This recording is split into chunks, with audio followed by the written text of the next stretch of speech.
Nasinya asa keluarga lah intinya.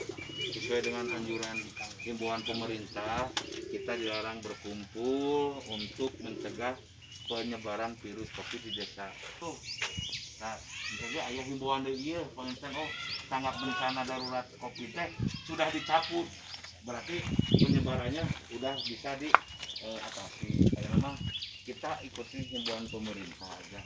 Dari desa mah ayeuna wadah runtah Kang. Segala numbuh di desa, abi mah ngikuti anjuran pemerintah sih tingkat luhur. Kacang pengintennya wayahna daripada engke salah janten konflik sosial, engke akhirnya tetap kan ada ini gitu. Ayeuna mah